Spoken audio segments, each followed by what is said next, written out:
Good morning, everyone.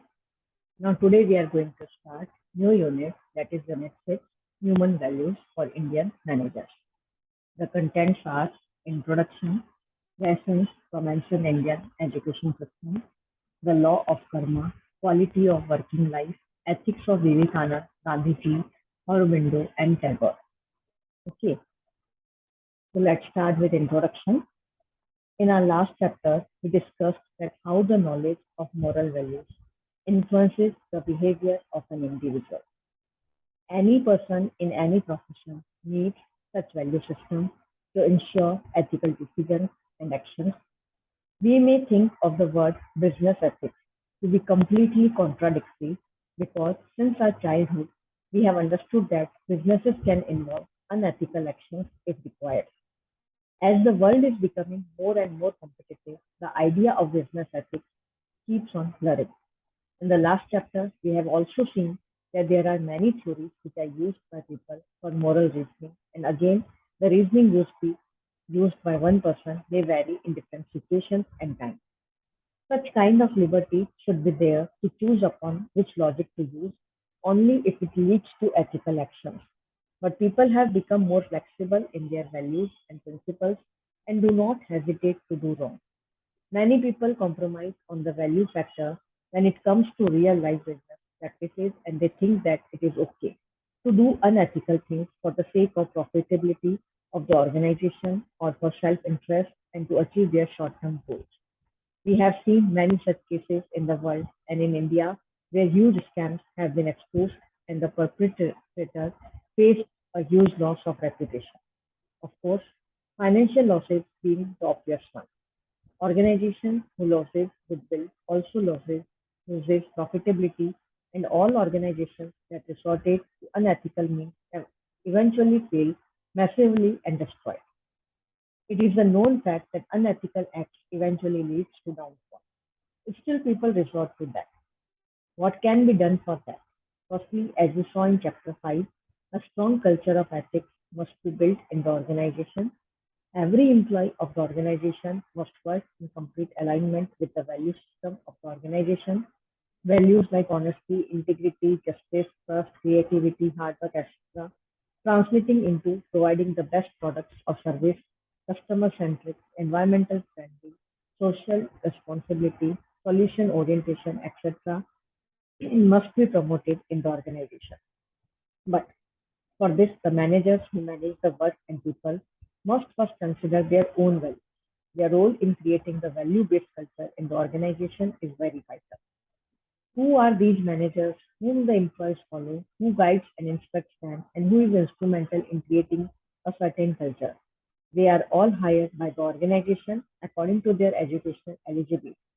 But what about the ethical eligibility? It is difficult to judge whether a person will turn out to be an ethical manager, but it is definitely possible to assure morality. If the moral values are ingrained in these managers and all people, right from the childhood, values are learned from the childhood through parents, religious beliefs, and education. A value-based education system installs morals and principles right from the childhood, and when the person grows and works in professional world to lead many others will become an ethical manager. Hence, it would be senseless to consider education to be separate from religion and more philosophy. Okay. तो अभी तक हम क्या देखते आए हैं कि business हमें भी एक सोच बन चुकी है कि बिजनेस जो है अनएथिकल ही काम करता है। ओके, तो अगर हमने हर ऑर्गेनाइजेशन अगर एथिकल वे में सोचे तो उसकी मेन रिस्पॉन्सिबिलिटी जो होती है वो मैनेजर को, क्योंकि एम्प्लॉयज उसको फॉलो करते हैं।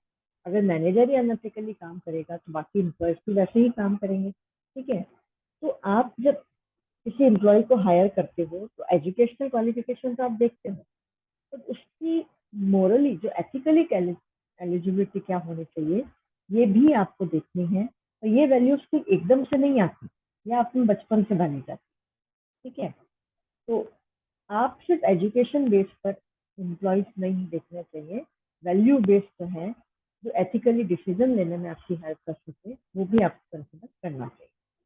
जैसे lessons from ancient Indian education system. The purpose of education is to teach a child how to live the life when she or he grows up. which is an overall development of the child. It makes the child ready for the future.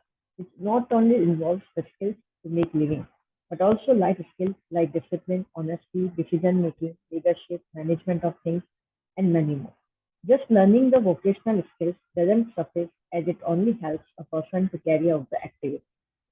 How to carry out those activities, how to deal with people, and what kinds of decisions and actions one must take find solution in moral principles, which are based on moral philosophies, which are the result of religious teaching.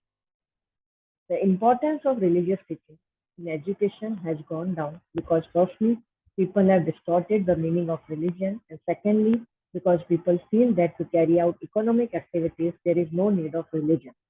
The original purpose of religion was to give philosophies to humankind, trying to help them live a better life. If one merely perceives religion to be something where God is worshipped and some rituals are done without even understanding their meaning, then it doesn't hold any good for one's life. But if viewed as a way of life, then religion has those riches which everyone can use to live fulfilling and successful life, not only spiritually but also materialistically. In the ancient education system, there used to be an overall development of a student with well understood moral values. The students were taught all subjects which used to be helpful to them in their life in every way. Some of the important characteristics of the Indian ancient education system are as follows. Yes, first there was a Gurukul system where a child was expected to leave family and live with the Guru. Teacher के साथ ही रहते थे at his residence till the education is completed. This helped in keeping the child away from the worldly distractions and taught discipline. A student used to do all work at the teacher's place and obeyed every instruction of the teacher, which brought humility. The student used to respect Guru just like parents or God. Second, the four Vedas were taught, which includes every truth one needs to know to be able to make one's life fulfilling. There is knowledge of the stages of life in Rigveda, how to perform sacrifices in Yajurveda, music in Samveda, and medical sciences in Atharvaveda. The Vedas are the root of all Hindu philosophies and enriches with the knowledge of culture, meaning of life, and what is right and what is wrong. Thus, the knowledge of ethics was given from the childhood itself. ये हमारा education system था। आपने पहले सुना होगा कि बच्चों को गुरुकुल भेज दिया जाता था, पेरेंट्स से दूर, फैमिली से दूर, है ना? तो उनका तो डिस्ट्रैक्शन नहीं होता था और वहां पे वो अपने गुरु को इंस्ट्रक्शन फॉलो करते थे। एजुकेशन सिस्टम में 4 वेद इंक्लूड किए गए थे जो सारे मीनिंग ऑफ लाइफ उनको बताते थे। तीसरा, the education was conducted in 3 phases: Shravan, Manan and Nidhyasan. Shravan means listening mostly to what the Guru teaches. Manan means pondering over what one has learned and then even discuss or debate about the topic. Nidhyasan means the self-realization of the truth, which means meditation. It is not limited to meditation but then extends to living and breathing the truth. That means it results into the practical application of the knowledge. Fourth, self-discipline was most important and hence no punishment system was there. Fifth, the objective of the education was the complete development of a person with sound body, mind, and soul. Seven, the spiritualistic nature of education does not mean that it was not materialistic. In fact, the education system was designed in such a manner which helped people in all spheres, including materialistic. Moral upliftment of the student was given more importance.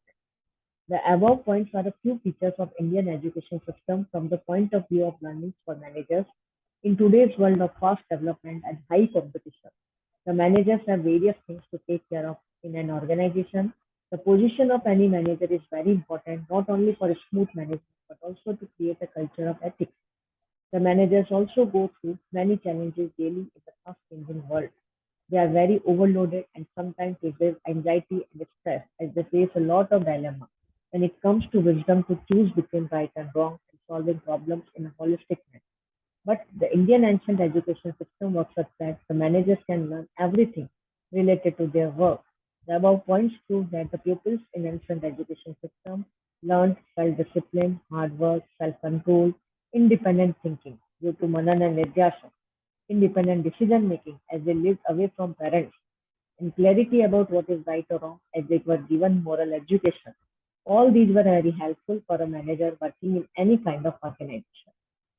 A manager also has a responsibility for the growth of the organization in terms of profitability. We already saw that the Indian infant education system helps the manager in moral decisions. In addition to that, it also helps in the economic growth because ethical decisions and actions will lead an organization towards profitability as it helps in earning goodwill amongst all stakeholders, which in turn bring more. Also, the infant education system was such that it can help the managers learn the necessary skills like communication, interpersonal skills, time management, decision-making capability, crisis management, handling resources, etc. Also, compassion and wisdom gained from such education help the managers to manage the most important resource, that is the people, in the best manner. Thus, Indian infant education system had features which are timeless and applicable even in today's world, and today's working professionals are facing many problems just because of weak roots due to inefficient education. हर organisation में manager के ऊपर बहुत responsibility होती है क्योंकि सब उसे फॉलो करते हैं।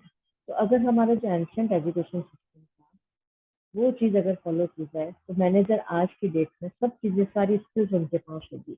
क्योंकि वहाँ पे उस टाइम पे आप देखते थे मतलब बच्चों को गुरुकुल भेजते थे, पेरेंट्स दूर देते थे, तो सेल्फ डिसीजन में उनकी आदत होती थी, उनमें मोरली उनके वैल्यूज डेवलप की जाती थी। Okay, thank you everyone.